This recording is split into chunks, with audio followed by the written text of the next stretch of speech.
बात यहां पर करते हैं अक्षय कुमार की। आयुषी के काफिले में कुछ ऐसा हो गया जिससे एक बड़ा हादसा यहां पर हो सकता था। एक गाड़ी जो इनके काफिले में शामिल थी उससे ऑटो आकर टकरा गया। अक्षय कुमार एयरपोर्ट से वापस लौट रहे थे जिस वक्त ये हादसा हुआ। काफिले की एस्कॉर्ट गाड़ी की ऑटो से यहां पर टक्कर हो गई। हादसे में जो ऑटो है वो बुरी तरह से क्षतिग्रस्त हो गया और जो ऑटो ड्राइवर है उसे भी काफी गंभीर चोटें आई है।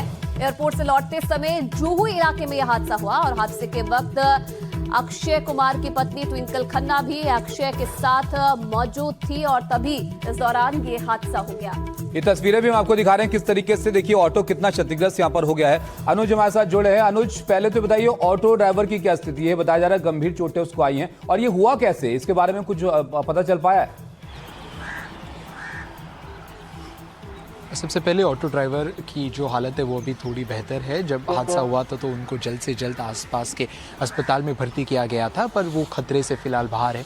ये पूरा हादसा रात को 9 बजे हुआ है जब अक्षय कुमार अपने विदेशी टूर से लौटे थे। वो एयरपोर्ट से जुहू की तरफ बढ़ रहे थे अपने काफिले के साथ और उनके साथ उसकी पत्नी ट्विंकल खन्ना भी थी। उनके काफिले में कई सारी गाड़ियाँ हैं और अगर हम जुहू एरिया की बात करें तो 9 बजे के अराउंड जो एयरपोर्ट रोड होता है वहाँ पर काफ़ी ज़्यादा क्राउड या ट्रैफिक भी देखने मिलता है। और ये जो पूरा एक्सीडेंट है इसमें एक कोल्यूजन हुआ जहाँ पे एक मर्सिडीज़ गाड़ी ने ऑटो रिक्शा को पहले टक्कर दी और फिर आगे जाके उस ऑटो रिक्शा ने अक्षय कुमार के काफिले में मौजूद एक इनोवा गाड़ी को टक्कर दी, जिसकी वजह से ये पूरा हादसा हुआ।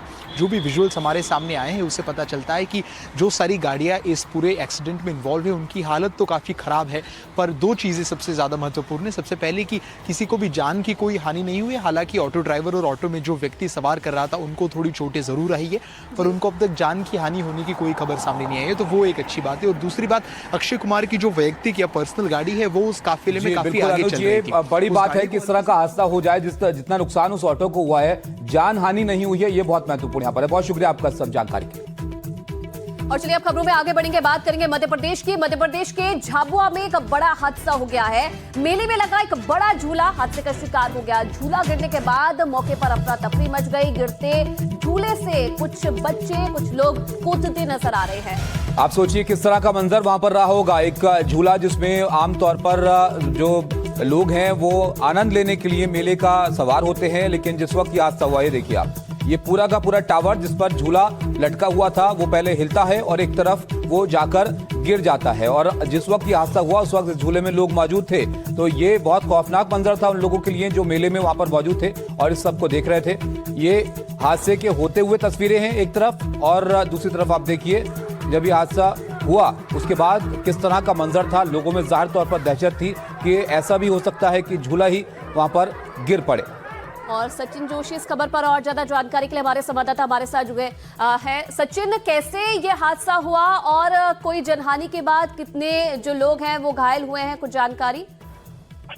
जी बिल्कुल। देखिए जिस तरीके से ये पूरा घटनाक्रम हुआ उसमें स्कूली बच्चे इस मेले का आनंद लेने पहुंचे थे, लेकिन ये कह सकते हैं कि प्रशासन की लापरवाही और मेला संचालकों की लालच ने एक लंबी खामोशी की तैयारी कर दी थी। हालांकि गनीमत ये रही कि किसी भी बच्चे को कोई गंभीर चोट नहीं आई, इस पूरे मामले में कोई बड़ा हताहत नहीं हुआ, लेकिन लापरवाही साफ सामने आई। झाबुआ कलेक्टर की तरफ से इसकी मजिस्ट्रेट जांच के आदेश दे दिए गए हैं और ये पता लगाने की कोशिश की जा रही है। अभी तक जांच में कुछ भी तथ्य सामने नहीं आए हैं कि इसके कारण क्या थे, लेकिन जो प्राइमा फेसी मौके पर मौजूद अधिकारियों से हमारी बात हुई उनका यह कहना है कि जो झूला संचालक था उसकी तरफ से लापरवाही बरती गई। जो मटेरियल उसमें यूज किया गया था उसमें कहीं ना कहीं खराबी हो रही थी और प्रॉपर मेंटेनेंस नहीं होने की वजह से ये बड़ा हादसा हुआ। हालांकि ये जरूर है कि किसी भी बच्चे को कोई गंभीर चोट नहीं आई, सभी सामान्य ये बहुत महत्वपूर्ण बात है यहाँ पर सचिन के। इतना बड़ा हादसा देखिए यहाँ पर हुआ और उसके बाद भी सब बच्चे वहां पर महफूज हैं, ये बहुत जरूरी था। लेकिन जाहिर तौर पर आयुषी, ऐसा मंजर अगर किसी को देखने को मिले कि पूरा का पूरा झूला ही आकर एक तरफ गिर जाए तो ये अपने आप में खौफ पैदा करने वाली बात है। अब इस पर जांच यहाँ पर की जाएगी तो इसकी वजहें सामने आएंगी कि आखिर किसकी यहाँ पर गलती थी, क्या लापरवाही थी। और अब ऐसी खबर की बात करते हैं जिसने सबको यहां पर हैरत में डाला और कई गंभीर सवाल खड़े हुए इंतजामों को लेकर, सुरक्षा को लेकर। ग्रेटर नोएडा में एक सॉफ्टवेयर इंजीनियर की मौत समाप्त हो गई। लापरवाही से युवराज की जान यहां पर चली गई। 2 घंटे तक वो गुहार लगाता रहा मदद की, लेकिन मदद नहीं मिली और आखिरकार उसकी मौत हो गई। अब एनडीटीवी की लगातार इस पर जिस तरह की कवरेज रही है, उस खबर का असर देखने को मिला है। और किस तरह का असर हुआ है, बताइए आयशी। बिल्कुल, एनडीटीवी की खबर का असर हुआ है, जिसमें सीएम योगी ने पूरे मामले का संज्ञान लिया है। घटना की जांच के लिए 3 सदस्यीय एसआईटी का गठन कर दिया गया है। मंडलायुक्त मेरठ के नेतृत्व में एसआईटी का गठन है। ADG zone Meerut, chief engineer PWD भी एसआईटी में शामिल है और 5 दिनों में जांच रिपोर्ट सीएम को एसआईटी को ये भी कहा गया है। बिल्कुल, यानी तुरंत इस पर तत्काल एक्शन होगा। 5 दिन में रिपोर्ट एसआईटी यहां पर देगी। किस तरह की कार्रवाई की गई है वो भी जरा जल्दी से आप जान लीजिए। इंजीनियर की मौत का मामला जैसे यहां पर संज्ञान में आया, उसके बाद सीईओ नोएडा और एमडी नोएडा मेट्रो कॉर्पोरेशन हटाए गए हैं। एम लोकेश को सरकार ने वेटिंग में डाल दिया है और 3 सदस्यीय एसआईटी गठित करने के बाद सीईओ प्रतीक्षारत शासन ने आदेश यहां पर जारी किया और ये एसआईटी भी 5 दिनों में रिपोर्ट देगी मुख्यमंत्री को।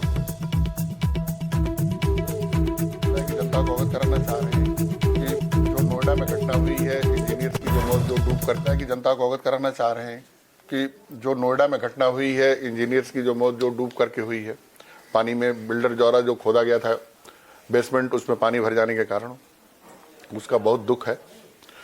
और उसको ध्यान में रखते हुए कि कहीं कोई ऐसी घटना न यहाँ हो जाए, इसको ध्यान में रखते हुए सीओ सर द्वारा विशेष टीम का गठन करते हुए सारे स्टाफ को फील्ड में फ्री कर दिया गया है कि पहले जितने भी ब्लैक स्पॉट हैं उनको चिन्हित कर लिया जाए। और अकील जमील हमारे संवाददाता इस खबर पर और ज्यादा जानकारी के लिए लाइव हमारे साथ जुड़ गए हैं। अकील, जैसे ही यह हादसा हुआ उसके बाद एनडीटीवी ने भी प्रमुखता से इस खबर को दिखाया था और उसके बाद सीएम योगी आदित्यनाथ खुद मामले का संज्ञान लेते हुए नजर आ रहे हैं। क्या क्या एक्शन अभी तक इस पूरे मामले में लिया गया है? जी हाँ, बिल्कुल। अगर आप देखें तो एनडीटीवी ने इस खबर को लेकर के एक बड़ी कैंपेन चलाई और इस मुहिम के तहत हमने ये भी देखा कि एक बड़ा एक्शन जो है वो यूपी सरकार की तरफ से देखने को भी मिला और इस मामले के अंदर 3 सदस्य एसआईटी की टीम का जो है वो गठन भी किया गया है। इसके अलावा अगर आप देखें तो इसके अंदर एक जो जूनियर इंजीनियर है उसको भी सस्पेंड किया जा चुका है। इसके अलावा जो नोएडा अथॉरिटी के सीईओ हैं उनको भी वेटिंग में डाल दिया गया है। तो इस वक्त देखें हम जो है मौजूद हैं उसी जगह पर जहां पर ये हादसा होता है, तकरीबन रात के 12:05 पर। ये वही टी पॉइंट है, ये वही 90 डिग्री का इंटरसेक्शन पॉइंट है जहां पर यह हादसा होता है। इसी सामने की जिस तरफ से एक नीली कार आती हुई दिख रही है अभी, उसी दिशा में ये युवराज की गाड़ी आ रही थी और ये गाड़ी सीधे आते हुए यहाँ से उन्हें राइट टर्न लेना था। राइट टर्न लेने के बावजूद के बजाय उसने क्या किया कि सीधे गाड़ी को लेकर चले आए और यहाँ पर जो आप बैरिकेडिंग देख रहे हैं, ये बैरिकेडिंग हादसा होने के बाद, एक जान जाने के बाद, एक बेशकीमती जान जाने के बाद जो है यहाँ बैरिकेडिंग की गई। इससे पहले ये रास्ता बिल्कुल खुला हुआ था और सामने की तरफ से ये गाड़ी आई और ये जो नाला है, अगर आप देखें तो ये जो नाला है तकरीबन 4.5 से 5 फीट की चौड़ाई है इस नाले की।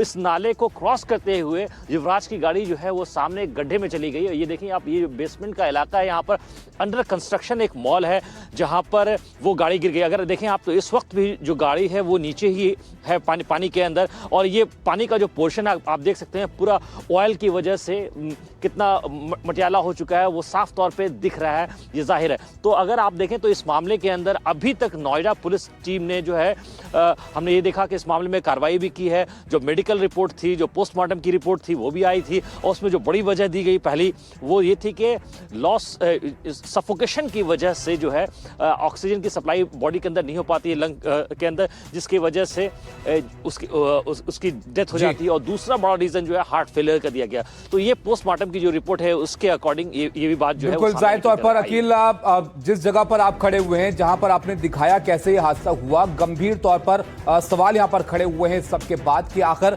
क्या ये सब ठीक नहीं किया जा सकता था। बहुत शुक्रिया अकील आपका। लेकिन इस लापरवाही की हम बात कर रहे थे आयुषी, जो सवाल अब खड़े हैं शासन प्रशासन के सामने कि इन सब चीजों को पहले क्यों नहीं देखा गया। इंजीनियर की मौत सिर्फ हादसा नहीं है बल्कि प्रशासन की बड़ी लापरवाही का सबूत भी है। कैसे, इस रिपोर्ट में आप देखिए। ग्रेटर नोएडा में हुए इस दर्दनाक हादसे ने सबको झकझोर कर रख दिया है। एक पिता के सामने उनके बेटे की मौत हो गई। बेटा 2 घंटे तक बचाओ बचाओ चिल्लाता रहा। अंधेरे में फोन की टॉर्च से अपनी लोकेशन भी बताता रहा, लेकिन फिर भी कोई बचाने नहीं गया। कहने को पुलिस और फायर ब्रिगेड की टीम भी वहां मौजूद थी, लेकिन कोई पानी में उतरने को राजी नहीं था। पुलिस भी टाइम पे आ गई थी, ठीक है जी। पुलिस के 20 मिनट बाद ही फायर ब्रिगेड वाले आगे थे, जो कि उनके पास सुविधा थी, सारी बचाने की सुविधा थी। लड़का सच्चाई बताऊं, फायर ब्रिगेड वालों ने ही डुबाया है। 100% लड़का की मौत का कारण सरकारी महकमा है, जो सच्चाई बताऊं। जब कोई पानी में उतरने को राजी नहीं हुआ तो अंत में यही डिलीवरी बॉय पानी में उतरा और युवराज को बचाने की कोशिश की। उसने बताया कि फायर ब्रिगेड ने कुछ किया होता तो आज वो लड़का जिंदा होता। ये 100% सच्चाई है। फायर ब्रिगेड वालों के पास पूरी सेफ्टी थी, सब चीज थी। अब एक चीज बताओ, फायर ब्रिगेड वाले जो उसमें भर्ती हुए वे किस लिए भर्ती हुए? आपदा कोई आई उसी के लिए, जो परेशानी है उसके लिए। और वो ठंडे पानी से डर के किस बात के हैं वो? उस पिता पर क्या बीत रही होगी जिसके सामने उसका बेटा डूबकर मर गया। उसका दर्द कोई नहीं समझ सकता। पानी में गिरने के बाद युवराज ने अपनी जान बचाने की बहुत कोशिश की। वो गाड़ी की छत पर आकर लेट गया और वहां से अपने पिता को फोन किया। पिता ने पुलिसकर्मी को जानकारी दी और दमकल कर्मी मौके पर आए। युवराज फ्लैशलाइट जलाकर बचाओ बचाओ चिल्लाता रहा, लेकिन न पुलिस न दमकल कर्मी उसे बचा पाए। लास्ट में उसका वर्ड ये था कि पापा बचा लो, मैं डूब रहा हूँ, अब ये धीरे धीरे गाड़ी डूब रही है, ऐसा वो बोल रहा था। और मैं इधर से उधर दौड़ रहा था पागलों की तरह, कोई उपाय नहीं लग रहा था। जो टीम वहाँ अवेलेबल भी थी, अथॉरिटी की टीम थी, तो वो कुछ कर ही नहीं रही थी। रस्सी फेंकने के अलावा उनके पास कुछ था नहीं साधन। इस पूरे केस में नोएडा पुलिस ने FIR दर्ज कर ली है। बिल्डर के खिलाफ गड्ढे को खुला छोड़ने के मामले में ये FIR दर्ज हुई है। ये कंस्ट्रक्शन साइट है बताया जा रहा है और ये कहा जा रहा है ये जो गहरा है वो कम से कम 50 से 60 फुट गहरा है। आप अगर हमारे सहयोगी अगर रौनक तस्वीर दिखा पाए तो आप देखिए कि किस प्रकार से जो है यहाँ पे इंतज़ाम किए जा रहे हैं कि अभी भी सब कुछ कागजी तौर पे दिखाई देता है। खाना पूर्ति करने की कोशिश है, कोई स्ट्रॉन्ग यहाँ पे प्रोटेक्शन लगाने का प्रयास नहीं किया गया है। युवराज के पिता का कहना है कि युवराज बहुत अच्छा था, वो कभी तेज रफ्तार से गाड़ी नहीं चलाता था। उसके आखिरी शब्द थे, पापा प्लीज बचा लो। इस घटना के बाद प्रशासन अब वहाँ बैरिकेडिंग कर रहा है, लेकिन अगर यही काम पहले ही हो गया होता तो शायद युवराज आज हमारे बीच होता। Bureau report, NDTV India.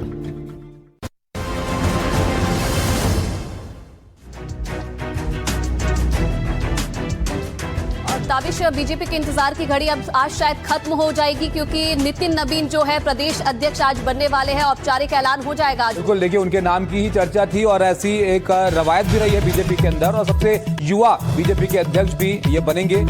कल इसको लेकर नामांकन हुआ, कोई चुनौती उनके सामने नहीं थी, तो ये तय हो गया कि उन्हीं के नाम पर ये ताजपोशी जो है वो होगी। बीजेपी के नए अध्यक्ष बने हैं नितिन नबीन और दिल्ली बीजेपी मुख्यालय में आज वो कमान यहाँ पर संभालेंगे, जिम्मेदारी संभालेंगे। सुबह 11:30 बजे का वक्त इसके लिए तय किया गया है, जब PM की मौजूदगी में वो कमान संभालेंगे। निर्विरोध निर्वाचित हुए हैं नितिन नबीन, कोई उनके सामने नहीं था और इसलिए आज जो है औपचारिक ऐलान भी हो जाएगा। 4 तस्वीरें आप देखिए, चीफ बन गए हैं नितिन नबीन बीजेपी के। आज कार्यभार संभालेंगे, प्रधानमंत्री की मौजूदगी में वो अपनी कमान संभालेंगे।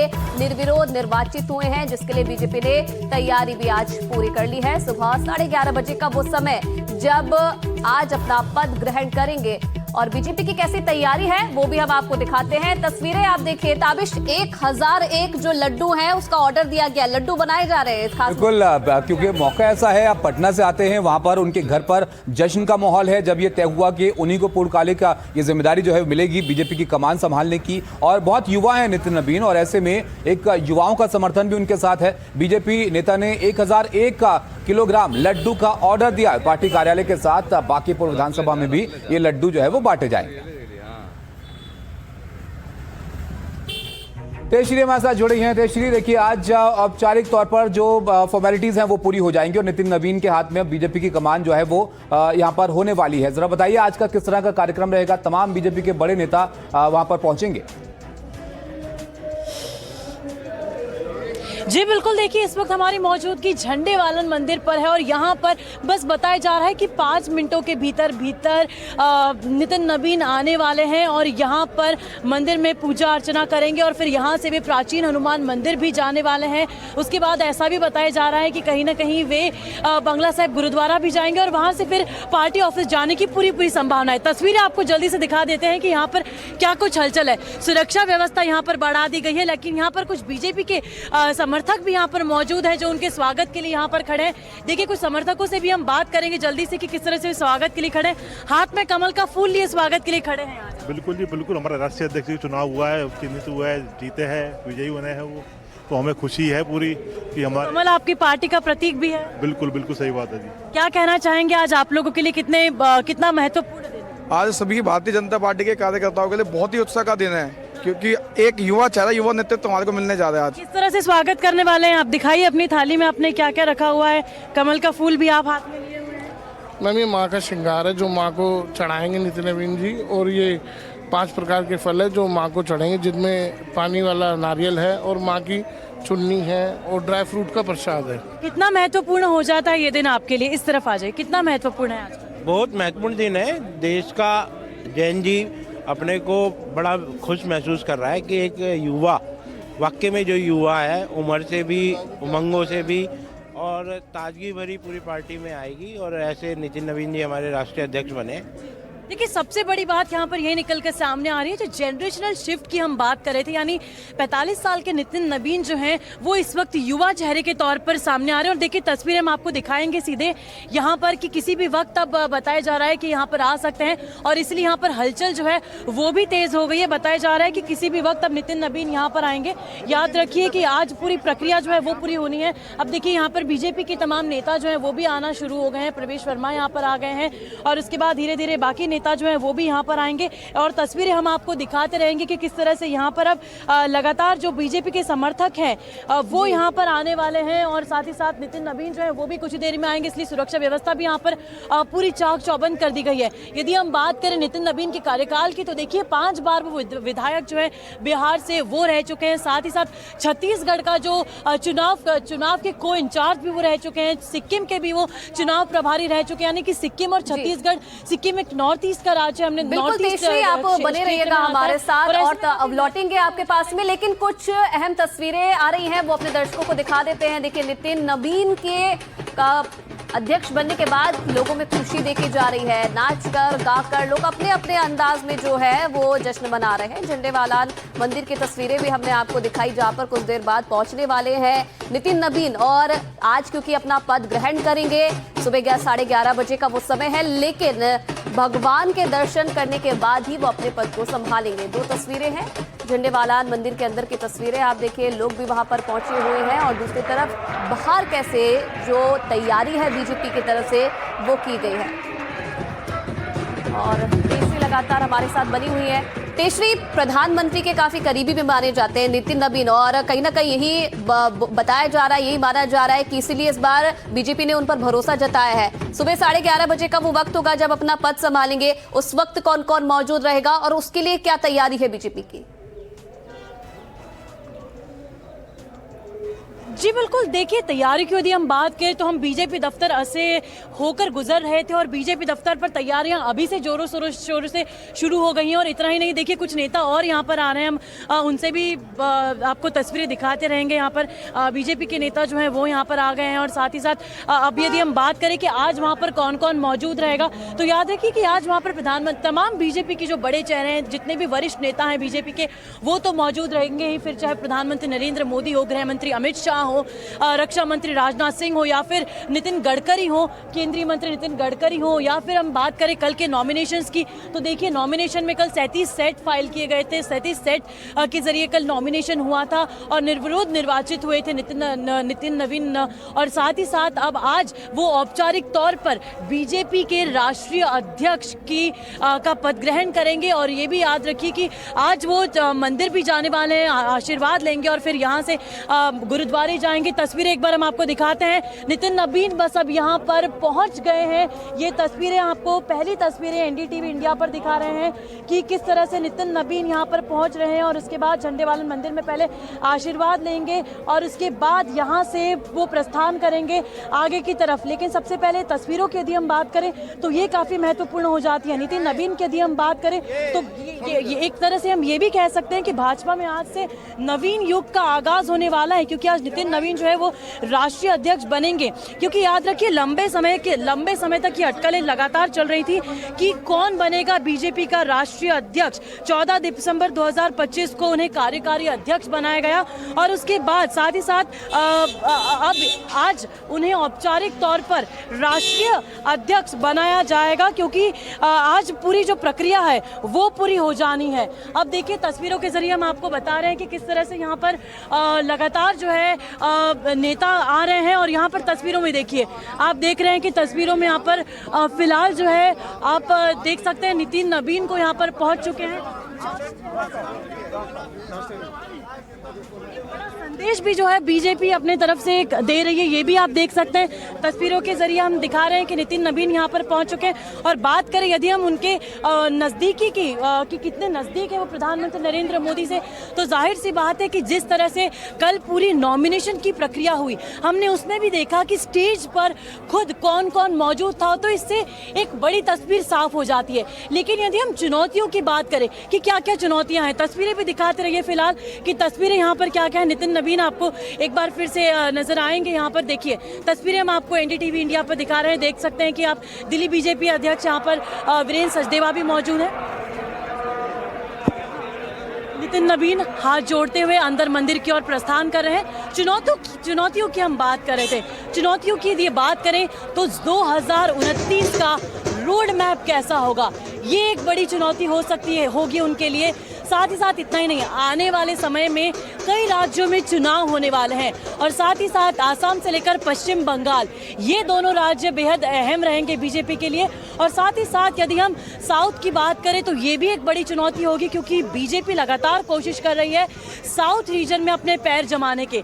तस्वीरें हम आपको दिखाते रहेंगे कि यहाँ पर फिलहाल क्या कुछ स्थितियाँ बनी हुई हैं। सुरक्षा व्यवस्था तो है ही, और बात कर रहे थे हम चुनौतियों की, तो उस पर भी बात करते रहेंगे। बिल्कुल तेजश्री, हम देख पा रहे हैं तस्वीरें भी एक बार फिर से दिखा देते हैं जहां पर आप भी मौजूद हैं, झंडेवालान मंदिर दिल्ली का, जहां पर नितिन नवीन पहुंचे हैं और दिन की शुरुआत यहां पर पूजा करके जो है वो अपनी करेंगे और उसके बाद फिर बड़ी जिम्मेदारी उनको संभालनी है।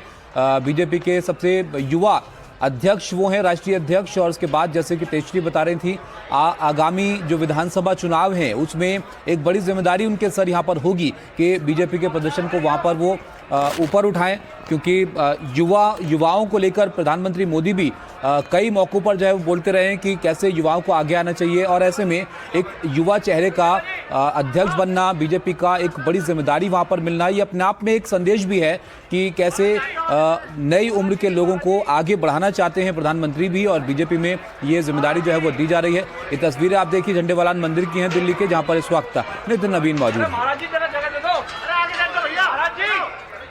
तस्वीरें आप देखिए दिन की शुरुआत, क्योंकि आज बड़ा दिन है नितिन नवीन के लिए भी और बीजेपी के लिए। जैसे कि कहा जा रहा है कि एक नवीन युग की जो है आज से शुरुआत हो रही है और अपने दिन की शुरुआत, क्योंकि नितिन नवीन के लिए खुद ये बड़ा दिन है, तो अपने दिन की जो शुरुआत है वो माता के दर्शन के साथ कर रहे हैं। झंडेवालान मंदिर दिल्ली का प्रसिद्ध मंदिर, और यहाँ पर पहुंचे हैं नितिन नवीन। उनके साथ आप देख सकते हैं दिल्ली प्रदेश अध्यक्ष वीरेंद्र सचदेवा भी मौजूद है, प्रवेश वर्मा भी उनके साथ मौजूद है और आज ही अपना पद भी ग्रहण करेंगे नितिन नवीन। इसके लिए तैयारियां भी हमने आपको दिखाई, उत्साह कार्यकर्ताओं में किस तरीके का देखा जा रहा है, चाहे बीजेपी मुख्यालय की बात की जाए या फिर बिहार की बात की जाए, क्योंकि बिहार से आते हैं नितिन नवीन, तो वहां पर भी जो जश्न है मनाया जा रहा है। कार्यकर्ताओं के बीच में जो खुशी है वो देखी जा रही है। चुनौतियां बेहद बहुत सारी हैं, लेकिन उससे पहले अपने आप में ये बड़ा दिन है नितिन नवीन के लिए भी। 11:30 बजे का वो वक्त होगा जब पद को ग्रहण करेंगे और खुद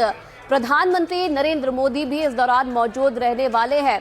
कहा जाता है नितिन नवीन को कि प्रधानमंत्री नरेंद्र मोदी के काफ़ी करीबी हैं, गृह मंत्री अमित शाह के भी काफ़ी करीबी हैं और इसलिए इस बार भरोसा जताया है नितिन नवीन को। एक अलग विजन रखती है भारतीय जनता पार्टी, जिस तरीके से हमेशा प्रधानमंत्री भी अपने संबोधन में कहते हैं कि युवाओं को लेकर एक अलग विजन है और इसलिए एक संदेश देने की भी यहाँ पर कोशिश की गई है ताबिश पार्टी की तरफ से कि एक युवा चेहरे पर भरोसा जताते हुए उसे राष्ट्रीय अध्यक्ष की जिम्मेदारी दी गई है। बिल्कुल जाहिर तौर पर आयुषी, देखिए उम्र इनकी सिर्फ 45 साल है और ऐसे में एक बड़ा संदेश भी है इनकी जो इनको ये जिम्मेदारी यहाँ पर बीजेपी में दी गई है उसके साथ ही। और क्योंकि आने वाले वक्त में पश्चिम बंगाल के चुनाव हैं, तमिलनाडु के चुनाव हैं, वहाँ पर भी किस तरह का प्रदर्शन रहता है, कैसे अब बीजेपी की जो रणनीतियां हैं वो रहती हैं, ये देखना बहुत यहाँ पर महत्वपूर्ण होगा। लेकिन इससे पहले किस तरह चुनाव आगे बढ़ा है वो भी यहाँ पर आप देख लीजिए। पहले कार्यकारी अध्यक्ष उनको बनाया गया और उसके बाद फिर जब चुनाव का यहाँ पर वक्त आया तो निर्विरोध ही उनको अध्यक्ष चुन लिया गया, क्योंकि उनके पक्ष में 37 नामांकन जो है वो दाखिल किए गए थे और विरोध में कोई भी नाम सामने नहीं आया। और अब देश की सबसे बड़ी पार्टी की कमान वो संभालने जा रहे हैं और आशीर्वाद के साथ, भगवान के आशीर्वाद के साथ दिन की शुरुआत यहाँ पर कर रहे हैं। और इस जिम्मेदारी को अब से थोड़ी देर बाद 11 साढ़े 11 बजे का वक्त है जब वो औपचारिक कार्यक्रम यहाँ पर तय किया गया है, जिसमें उनको ये जिम्मेदारी यहाँ पर मिल जाएगी। बीजेपी के पूर्णकालिक अध्यक्ष वो यहाँ पर बन जाएंगे और जो कार्यकाल है उसके दौरान तमाम बड़े राज्यों के चुनाव भी यहाँ पर होने हैं, तो चुनौतियाँ भी काफ़ी उनके सामने होंगी। अब ये देखना होगा कि किस तरह से बीजेपी की रणनीति में बदलाव दिखता है उनके यहाँ पर आने के बाद, युवाओं को किस तरह से यहाँ पर और जिम्मेदारियाँ मिलती हुई हम यहाँ पर देखते हैं। तमाम चीज़ें हैं जो नज़र में रहेंगी। बिल्कुल। और ताबिश, हमेशा से आपने देखा होगा कि बीजेपी के कई ऐसे फैसले होते हैं जिसमें वो जनता को भी चौंका देते हैं। किसी को उम्मीद नहीं थी नितिन नबीन के नाम पर कि नितिन नबीन को ये जिम्मेदारी दी जाएगी, क्योंकि एक सरल उनका बैकग्राउंड रहा है। जिस तरीके से उनके बारे में कहा जाता है कि बहुत सरल बैकग्राउंड उनका रहा है, जमीन से जुड़े वो नेता है, कार्यकर्ताओं से हमेशा से वो जुड़े रहते हैं और इसलिए पार्टी ने उन पर भरोसा भी जताया है और इसलिए ये बड़ी जिम्मेदारी उन्हें दी गई है। और जिस तरीके से बिहार के चुनाव में भी उन्होंने एक महत्वपूर्ण भूमिका भी निभाई थी और इसके चलते भी माना जा रहा है कि जो भरोसा है वो जताया गया है। चलिए, तो इस खबर पर लगातार हमारी नजर बनी रहेगी, तमाम तस्वीरें भी हम आपको दिखाते रहेंगे। लेकिन खबरों में आगे बढ़ते हुए अब बात करेंगे आतंकी साजिश की। पीओके में आतंकी संगठन जैश की बड़ी साजिश जो है वो सामने आई है। आतंकी संगठन जैश ए मोहम्मद एक बार फिर से घाटी में सक्रिय नजर आ रहा है। जैश ए मोहम्मद का आयात अल जिहाद मॉड्यूल सामने आया है। यहाँ पर तफसीर के बहाने शुरू की गई थी आतंकियों की भर्ती, यानी पाकिस्तान किसी भी तरीके से बाज आने को यहाँ पर तैयार नहीं है। जैश ए मोहम्मद के आतंकी 24 जनवरी 2026 से तफसीर दौरे के नाम पर यहाँ पर हटियनवाला मुजफ्फराबाद पीओके में इकट्ठा हो रहे हैं। आयतुल जिहाद के नाम से इस टूर के बहाने कट्टरपंथ फैलाने और नए लड़ाकों को तैयार करने की बड़ी साजिश का खुलासा यहाँ पर हुआ है।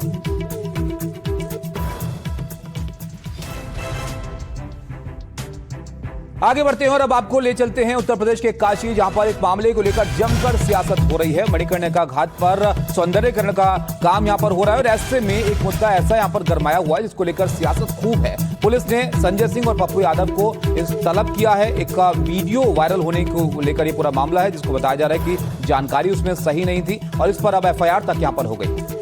और लोग देखिए किस तरीके से जो ये कार्रवाई हो रही है उसका विरोध भी कर रहे हैं, क्योंकि सौंदर्यीकरण के नाम पर जो है किस तरीके से वहां पर अवैध निर्माण को हटाया जा रहा है। लगातार प्रशासन का पीला पंजा वहां पर चल रहा है। पहले हमने देखा था दाल मंडी में कार्रवाई हुई थी और उसके बाद अब मणिकर्णिका घाट पर भी जो कार्रवाई है वो देखने को मिल रही है। इसे लेकर लोगों के अंदर नाराजगी भी है और अब एक्शन भी इसमें देखने को मिल रहा है। राजनीति भी इस मामले में हो रही है। और आपको ये भी बता दें कि पुलिस ने आम आदमी पार्टी के संजय सिंह, पप्पू यादव को तलब किया है और इस मामले में 8 एफआईआर पुलिस ने दर्ज की है। इन पर आरोप है कि एआई जनरेटेड तस्वीरें सोशल मीडिया पर इन्होंने वायरल की थी जो भ्रामक थी। इससे जुड़ा हुआ एक और अपडेट आपको दे दें। मणिकर्णिका घाट मामले में सियासी तनाव किस तरह से बढ़ा है वो आप देखिए। एफआईआर पर सांसद पप्पू यादव बोले, अपने बयान में उन्होंने कहा कि पप्पू यादव न किसी से डरा है न कभी किसी से डरेगा, तो वो भी पीछे हटने को तैयार नहीं है और ये पूरा जो मुद्दा है सियासी तौर पर काफी गरमाया हुआ है। 8 एफआईआर हुई है और अब पुलिस ने 72 घंटे में उन लोगों से जवाब मांगा है जिनके नाम पर यह एफआईआर दर्ज की गई है। तो पप्पू यादव और आम आदमी पार्टी के सांसद संजय सिंह का नाम है इस मामले के अंदर, जिसमें एक तस्वीर को लेकर पूरा का पूरा ये मामला यहां पर बना है, जिसमें आरोप यह है कि गलत जानकारी जो है वो साझा की गई और उसमें ये मामला जो है वो उठाने की बात कही जा रही है। हालांकि सौंदर्यीकरण का काम यहां पर लगातार हो रहा है और उसी को लेकर ये पूरा का पूरा मामला यहां पर बना हुआ है।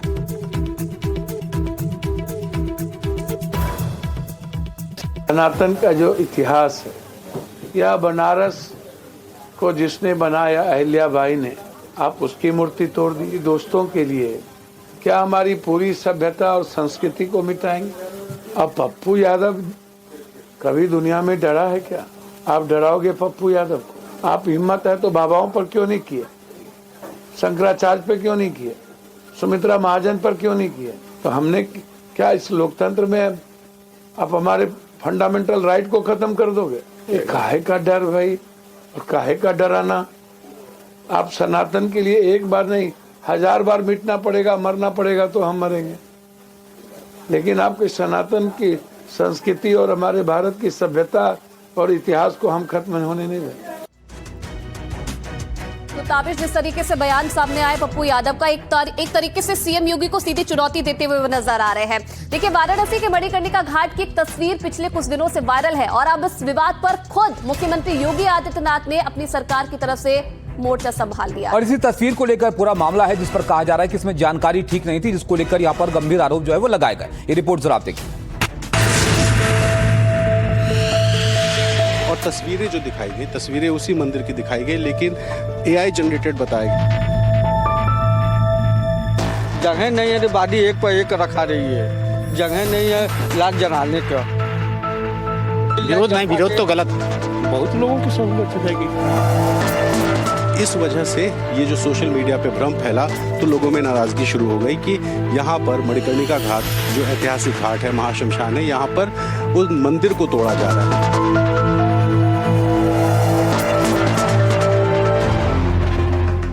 वाराणसी के जिस मंदिर को लेकर अफवाहें फैलाई गईं, उसका सच जानने के लिए एनडीटीवी की टीम मौके पर पहुंची।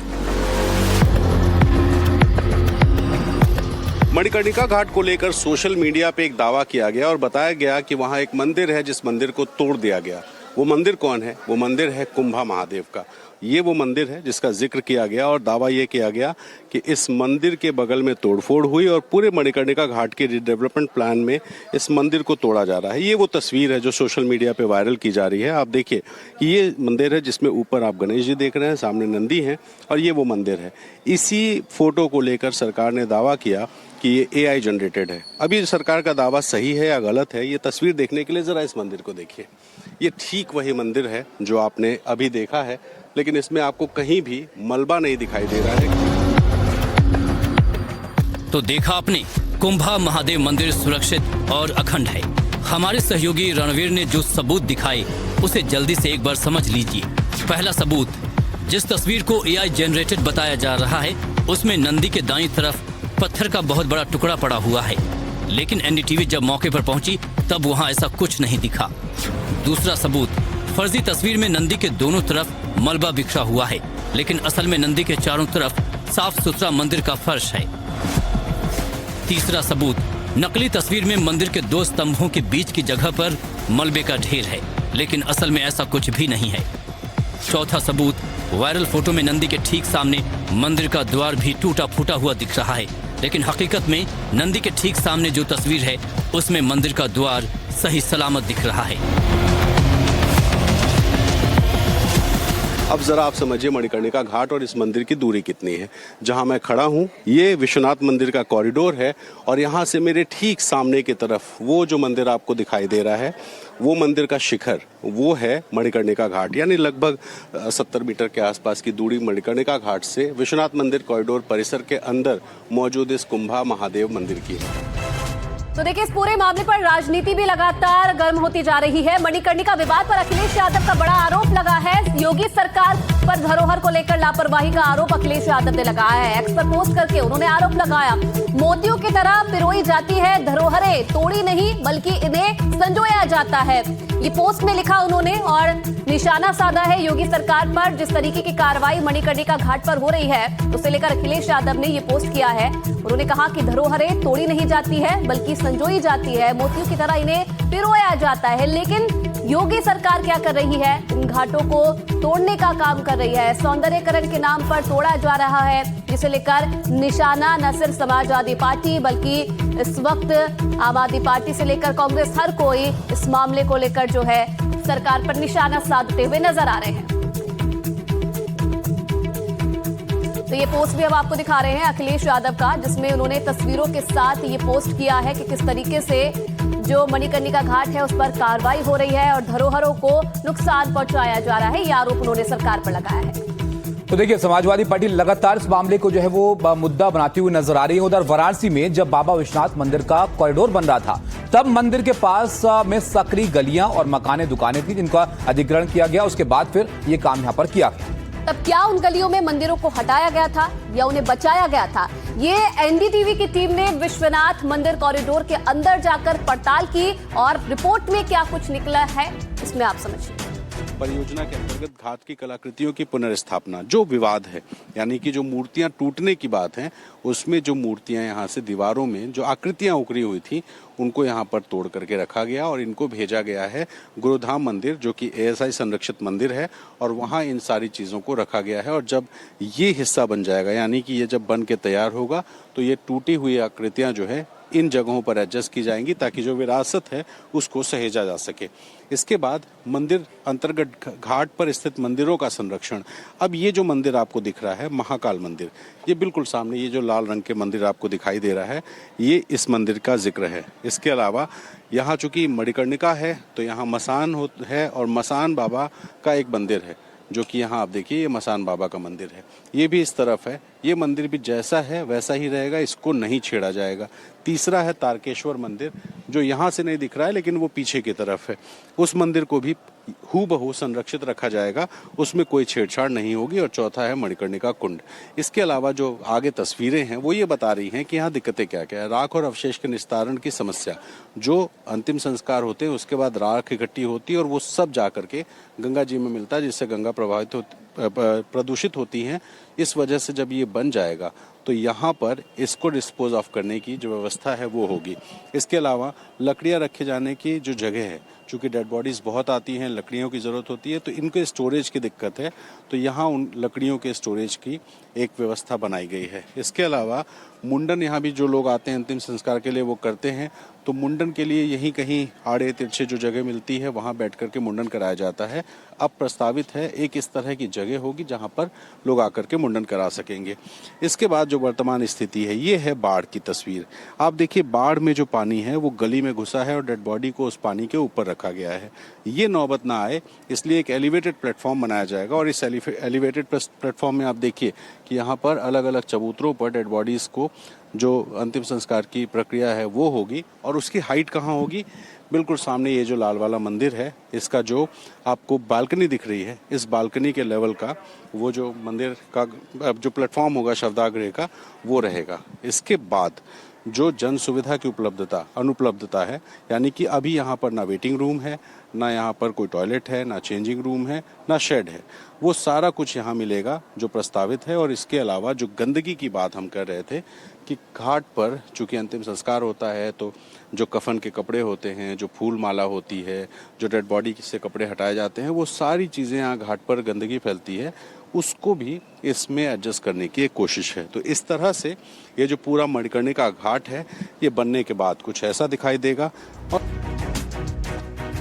अब आगे बढ़ते हैं और बात करते हैं उत्तर प्रदेश के संभल की, जहां पर एक बार फिर से जो कार्रवाई है बुलडोजर की वो होने वाली है। और मामला दरअसल यहां पर वक्फ भूमि घोटाले का है। संभल में देखिए सरकारी जमीन पर अवैध मस्जिद बनाने का आरोप लगा है और इस मामले में पुलिस ने 7 लोगों के खिलाफ FIR दर्ज की है। आरोप है कि सेंट्रल वक्फ बोर्ड के समक्ष गलत साक्ष्य और तथ्य प्रस्तुत करके भूमि को वक्फ घोषित करवाया गया। जांच में एक मस्जिद, 11 मकान और करीब 1000 वर्ग मीटर भूमि पर खेती किए जाने का मामला सामने आया। ये 3 तस्वीरें जरा आप देखिए जिसमें आपको समझ में आएगा किस तरह से ये मामला जो है वो संज्ञान में आया है। यहाँ पर नखासा थाना इलाका है जिसका ये मामला है, जहां पर प्रभारी निरीक्षक संजीव बालियान ने बताया कि लेखपाल खाबर हुसैन की शिकायत पर जाकिर हुसैन, तस्लीम, भूरे अली, शरफुद्दीन, दिल शरीफ अहमद, मोहब्बत अली और नन्हे के विरुद्ध भारतीय न्याय संहिता की धारा 329(3) आपराधिक अत्याचार और सार्वजनिक संपत्ति नुकसान निवारण अधिनियम 1984 की धारा के अंतर्गत प्राथमिकी यहां पर दर्ज की गई है। ग्राम सभा की कब्रिस्तान की जमीन थी, उस पर मस्जिद का निर्माण कराया गया है।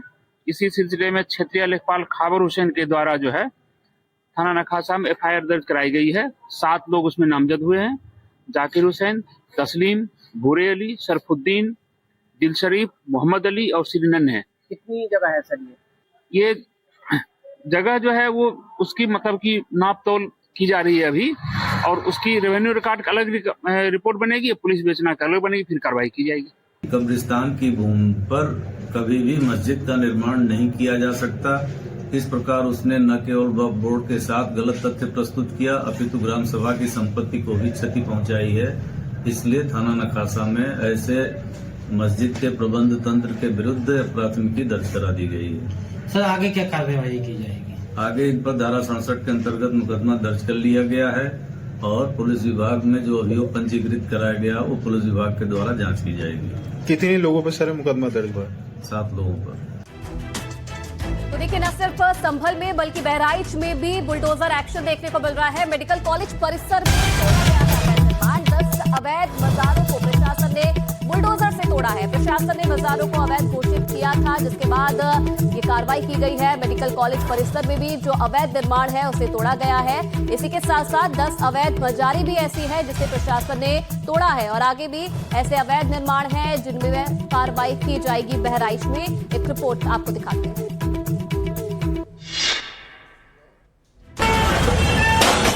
बहराइच में प्रशासन ने बड़ी कार्रवाई करते हुए मेडिकल कॉलेज परिसर के भीतर बने अवैध मजारों को हटाने की कार्रवाई शुरू कर दी। ये कार्रवाई भारी पुलिस बल और प्रशासनिक अधिकारियों की मौजूदगी में की गई ताकि किसी भी तरह की कानून व्यवस्था की स्थिति पैदा न हो। प्रशासन के मुताबिक मेडिकल कॉलेज परिसर में साल 2002 में ही अवैध निर्माण को लेकर आदेश जारी किया गया था, बावजूद इसके मजारों को नहीं हटाया गया। केवल 2 मजारे ही थी जो वक्फ बोर्ड में दर्ज थी। उसके पश्चात इन लोगों द्वारा धीरे धीरे इसमें विस्तार करके 10-12 अतिरिक्त मजारे बना ली गई थी और इसी के आड़ में ये लोगों द्वारा लगभग 2000 वर्ग फुट में अवैध निर्माण किया गया था, जिसको जिलाधिकारी महोदय के और पुलिस अधीक्षक महोदय के कुशल मार्गदर्शन में आज यहाँ तत्काल प्रभाव से हटाने की कार्रवाई की जा रही है। प्रशासन का कहना है कि ये कार्रवाई किसी समुदाय विशेष के खिलाफ नहीं है, बल्कि सरकारी भूमि से अवैध अतिक्रमण हटाने की प्रक्रिया का हिस्सा है। तो आपने देखा किस तरह से अवैध निर्माण पर ये बुलडोजर के एक्शन की कार्रवाई यहां पर हो रही है। उधर हिमाचल प्रदेश के कांगड़ा में एनएचएआई ने अवैध कब्जों पर कार्रवाई करते हुए नेशनल हाईवे पर कई अवैध निर्माणों को यहां पर गिरा दिया। जी हां, यहां ट्रैफिक में किसी तरह की बाधा ना हो, इसके मद्देनजर स्थानीय प्रशासन की मदद से राष्ट्रीय राजमार्ग प्राधिकरण कार्रवाई कर रहा है।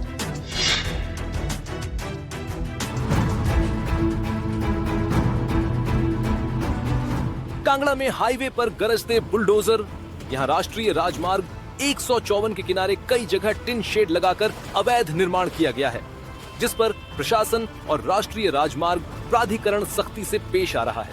वजह है हाईवे पर बने ये अस्थायी अवैध निर्माण यातायात के लिए लगातार खतरा बने रहते हैं, जिससे कई दुर्घटना भी होती है।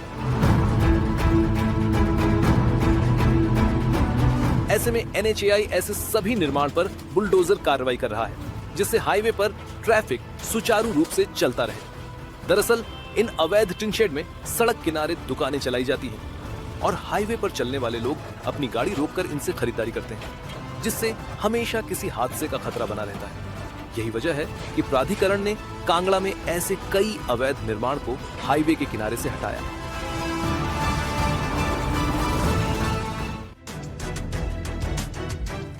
इधर वाराणसी दाल मंडी क्षेत्र में सड़क चौड़ीकरण की प्रक्रिया तेज हो गई है। परियोजना की जद में आए भवनों की रजिस्ट्री और ध्वस्तीकरण का काम अब रोजाना की गति से आगे बढ़ता जा रहा है। तो लगातार ये जो काम है यहाँ पर किया जा रहा है। नई सड़क से चौक थाने तक 650 मीटर लंबी दाल मंडी गली के करीब 60 फुट चौड़ा किए जाने का एक काम है, जिसको रफ्तार अब यहाँ पर दी जा रही है। वाराणसी की दाल मंडी में अवैध तरीके से बनाए गए घरों को गिराने की कार्रवाई जारी है। इस संकरी गली में बने 250 से ज्यादा घरों और सैकड़ों दुकानों को ढाया जाना है। गली में बुलडोजर नहीं आ सकता, इसलिए छेनी हथौड़े से तोड़ने का काम किया जा रहा है। ये प्रोजेक्ट नई सड़क से चौक थाने तक जो रोड है उस रोड के चौड़ीकरण की है। 17.5 मीटर की जो रोड होगी उसमें दोनों तरफ की जो मकान और दुकानें हैं ये दोनों इसकी जद में आ रही हैं और इस वजह से 181 मकानों के अलावा 400 के करीब जो दुकानें हैं उन दुकानों का भी डेमोलिशन होना है। इस पूरी कार्रवाई से यहाँ के निवासी और गली के दुकानदार परेशान हैं। हम लोग की कोई सुनवाई नहीं, हम लोग से कोई बात करने वाला भी नहीं है। अपना दुख हम लोग किससे कहे समझ में नहीं आता। रात में सोते नहीं है, खाना नहीं खाते हैं। हम जैसे हम दुकानदार है, हमारी दुकान जाएगी, इनकी दुकान, सबकी दुकान, उनका क्या होगा? आज आप उजाड़ दिएगा, कल इनके बच्चे की फीस जमा करने को कैसे जमा करेंगे? ध्वस्तीकरण के खिलाफ लोगों में गुस्सा है। वे सरकार से गुहार लगा रहे हैं कि उनकी फरियाद सुनी जाए। तो देखिए, तो डेमोलिशन की कार्रवाई कई जगह पर अवैध कंस्ट्रक्शन पर चल रही है। अब नवनिर्माण की बात करते हैं आयुषी, और बुलेट ट्रेन जिसका इंतजार कई सालों से किया जा रहा है, उसको लेकर ताजा खबर सामने आई है। Mumbai Ahmedabad bullet train project में लगातार प्रगति हो रही है और ओवरहेड इलेक्ट्रिफिकेशन मास्क लगाने का काम अब यहाँ पर आगे बढ़ रहा है, जिसकी वजह से ये काम जो है वो तेजी से आगे बढ़ेगा। ये डेवलपमेंट भारत की पहली हाई स्पीड रेल सिस्टम के लिए इलेक्ट्रिक ट्रैक्शन को चालू करने की दिशा में एक महत्वपूर्ण कदम है और मेक इन इंडिया पहल के तहत लगातार जमीनी काम को दिखाता है। रेल मंत्री अश्विनी वैष्णव ने खुद इसकी जानकारी दी है। एक्स पर पोस्ट करके ये जानकारी उन्होंने साझा की है इस वीडियो के साथ में। Make in India power the bullet train project, ये उन्होंने पोस्ट किया है और साथ ही साथ कैसे जो काम है इसका लगातार आगे बढ़ता जा रहा है, तेजी से जो निर्माण कार्य है वो आगे बढ़ रहा है, उसकी जानकारी भी उन्होंने साझा की है इस वीडियो के जरिए। तो देखा आपने किस तरह से अब रफ्तार यहां पर पकड़ी, और जब ये ट्रेन बनकर तैयार होगी तो आयुषी देश की सबसे फास्ट, सबसे तेज रफ्तार वाली ट्रेन ये होगी, जिसके लिए अब इंतजार जो है वो कम होता चला जा रहा है। अब आगे बढ़ते हैं और आपको अफगानिस्तान से खबर दिखाते हैं। राजधानी काबुल में धमाका हुआ है। ये धमाका किस वजह से हुआ है ये यहाँ पर आपको बताएंगे। विस्फोट में कई लोगों के मारे जाने की खबर है और राजधानी के शहर नव इलाके में यहाँ पर धमाका हुआ है। काबुल का सबसे सुरक्षित इलाका ये माना जाता है, लेकिन यहाँ पर धमाका होने से हड़कंप मच गया। आप देखिए कैसे वहां पर हालात पैदा हो गए थे जब ये हादसा हुआ। कई लोगों के मारे जाने की खबर मिल रही है क्योंकि धमाका इतना तेज था कि कई जो लोग हैं इसकी जद में आ गए। राजधानी के शहर नव इलाके में ये धमाका हुआ और सबसे सुरक्षित इलाका इसे काबुल का माना जाता है, लेकिन बावजूद इसके यहाँ पर धमाका हो गया, जिसके बाद अब कई सवाल उठ रहे हैं कि आखिरकार धमाका कैसे हुआ, किसने ये धमाका किया। अब इसकी जांच भी फिलहाल की जा रही है। अब एक और बड़ी खबर आपको बता दें और ईरान से जुड़ी हुई ये खबर है। दरअसल नेतन्याहू ने ईरान को धमकी दे दी है, चेतावनी दे दी है। इजराइल पर हमला किया तो इसका अंजाम बुरा होगा। इजराइल ऐसा पलटवार करेगा कि ईरान सोच भी नहीं सकता। मतलब समझिए इसका, ईरान के लिए पहले ही बड़ी चुनौतियां हैं और अब नेतन्याहू भी इस मामले में कूद पड़े हैं और सीधा उनको चेतावनी इस बात की दे रहे हैं कि ईरान का भविष्य क्या होगा इसका कोई अनुमान नहीं लगा सकता है। चाहे कुछ भी हो जाए, ईरान अपने पुराने स्वरूप में नहीं। और ये कोई पहला मौका नहीं है कि यहाँ पर इजराइल और ईरान के बीच तनाव बढ़ने के हालात पैदा हो रहे हैं। इससे पहले भी आप देख चुके हैं, पिछले साल की बात है जब दोनों देशों के बीच युद्ध जैसी स्थिति बन गई थी और एक बार फिर से नेतन्याहू ने यहाँ पर चेता दिया ईरान को। मामला पूरा का पूरा यहाँ पर ईरान की स्थिति को लेकर है, जहाँ पर हालात जो है काफी खराब हुए थे। उसके बाद से गृह युद्ध जैसे हालात बने, लोग सड़कों पर उतरे। अमेरिका ने इनडायरेक्टली ही सही उस पर दखल दिया कि आप आवाज को नहीं दबा सकते हैं, लेकिन स्थिति कुछ ऐसी कि 5000 लोगों की जान ईरान में जा चुकी है और अब नेतन्याहू भी यहाँ पर इस मामले में कूदते हुए नजर आ रहे हैं और सीधा सीधा चेता रहे हैं वो कि अगर हमला किया ईरान ने तो फिर अंजाम बहुत बुरा होगा। ईरान को ये क्यों चेतावनी दे रहे हैं इसको आप इस तरह से भी समझिए, क्योंकि ईरान जो स्थिति वहां पर बन रही है उनके घर में, उसके लिए अमेरिका और इजराइल को यहां पर जिम्मेदार ठहरा रहा है और ऐसे में ये बड़ी चेतावनी है इजराइल की तरफ से।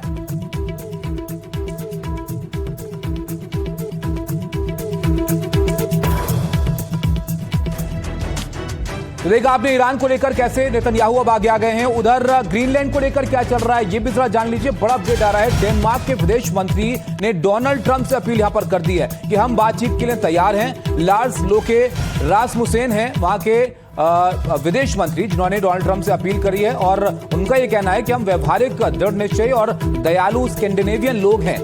नए खतरों का सामना करना आसान नहीं है, लेकिन साथ ही वो ये भी कह रहे हैं कि दबाव बनाने से कुछ हासिल नहीं होगा अमेरिका को। We are open for this kind of discussion. We are pragmatic, cold-blooded Scandinavian people with a warm heart. But it is not easy when we wake up every morning to new threats.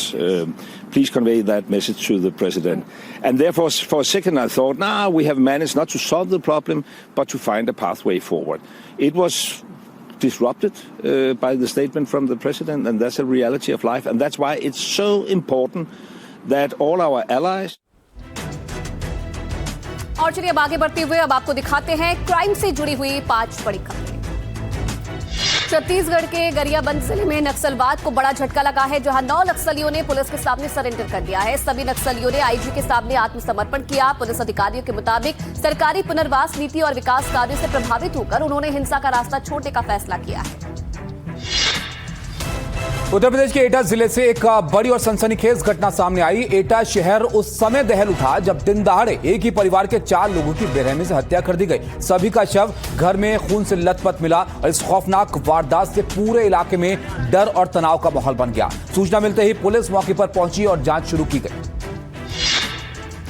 Maharashtra की भिवंडी में हुई तोड़फोड़ और झड़प के मामले में police ने 45 लोगों को गिरफ्तार किया है। बताया जा रहा है कि 2 राजनीतिक गुटों के बीच में लाठी डंडे चले थे, जिसके बाद इलाके में तनाव फैल गया। फिलहाल पुलिस ने हालात पर काबू पा लिया है और मामले की जांच जारी है।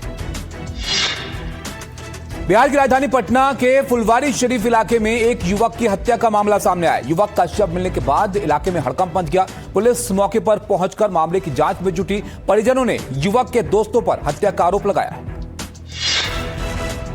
लखनऊ में 1 महीने पहले गायब हुई महिला की हत्या का पुलिस ने खुलासा कर दिया है। जांच में सामने आया कि प्रेमिका से शादी न कराने से नाराज युवक ने अपनी चाची की बेरहमी से हत्या कर दी। पुलिस ने आरोपी को पकड़ लिया है और आगे की कार्रवाई चल रही है।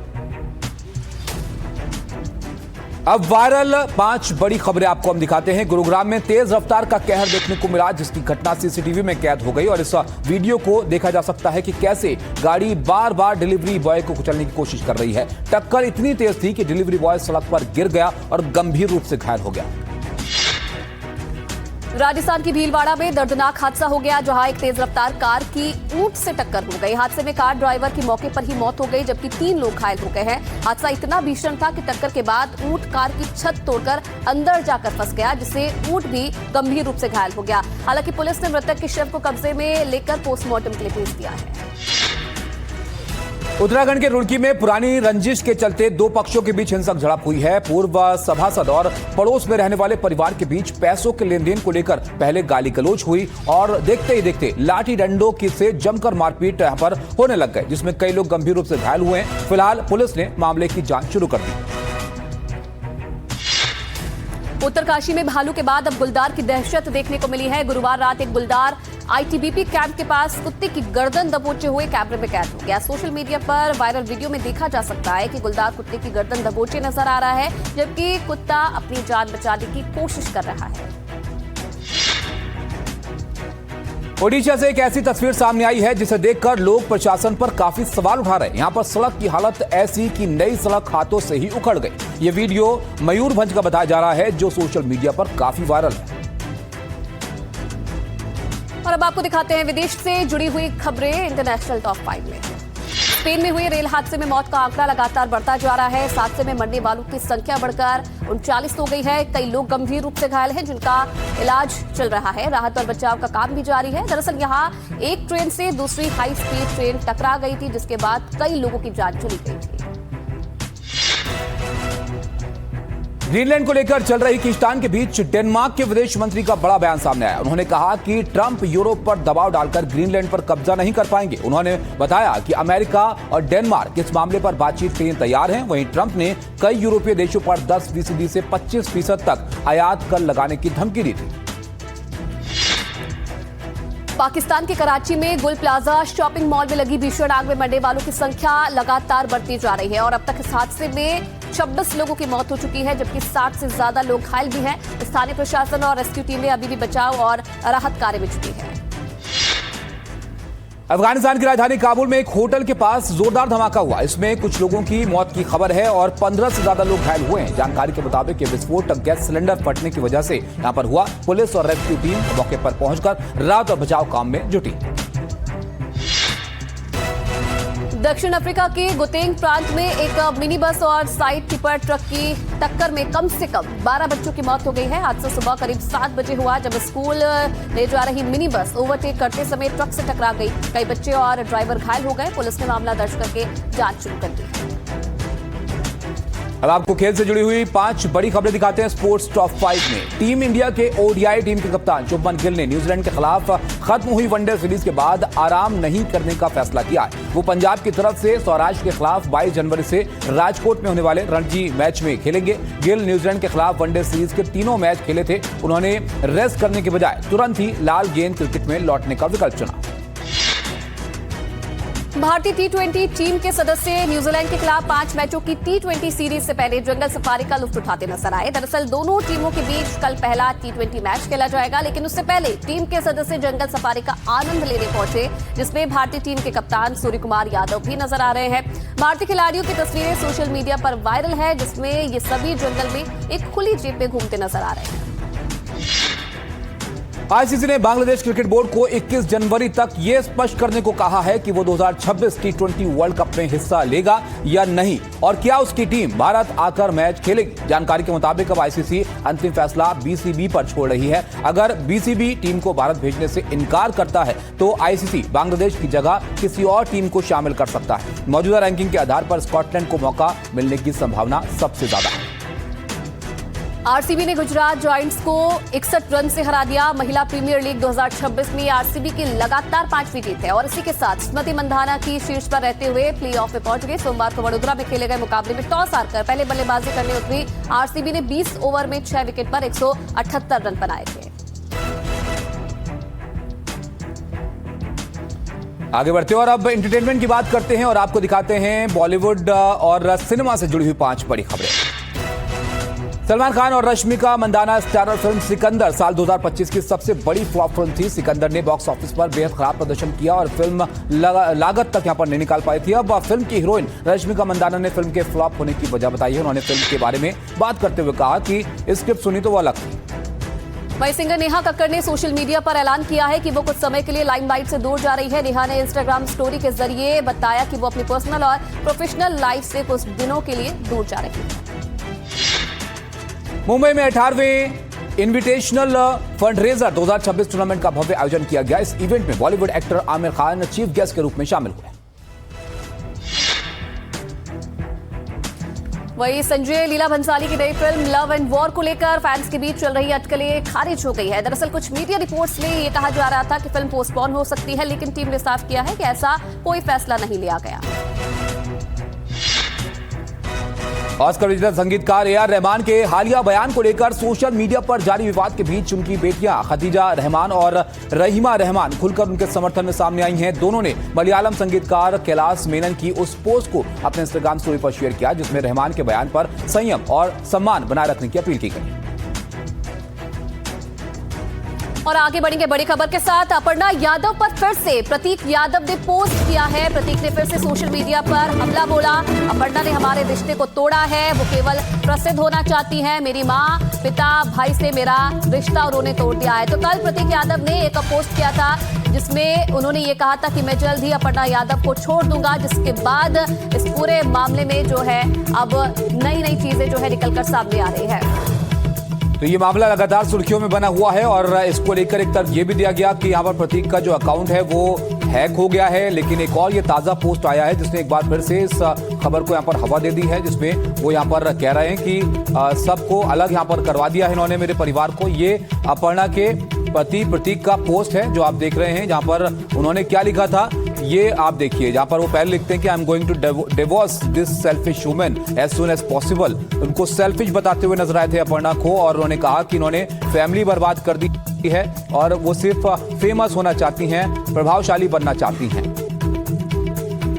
और ये पहला पोस्ट था प्रतीक यादव का। अब एक और पोस्ट उन्होंने किया है जो भी सुर्खियों में है। ये तस्वीर भी उन्होंने साझा की थी अपर्णा यादव की। उसमें उन्होंने लिखा था कि उन्होंने उनके परिवार से उन्हें अलग कर दिया है। रणवीर हमारे साथ जुड़े हमारे सहयोगी। रणवीर, देखिए पहले एक पोस्ट आया, उसके बाद ये कहा गया कि शायद उनका अकाउंट हैक हो गया। अब एक और पोस्ट यहाँ पर आया है। क्या इस मामले की हकीकत है और क्या यहाँ पर होता हुआ दिख रहा है इसमें? देखिए, जिस तरह से अपर्णा यादव ने चुप्पी साध रखी है, ये माना जा रहा है कि कहीं ना कहीं इस पोस्ट में कुछ ना कुछ सच्चाई है, क्योंकि कल अगर जो अपर्णा यादव के करीबी दावा कर रहे थे कि प्रतीक यादव का जो अकाउंट है वो हैक हुआ है, अगर हैक हुआ होता तो अपर्णा यादव कम से कम जवाब देती।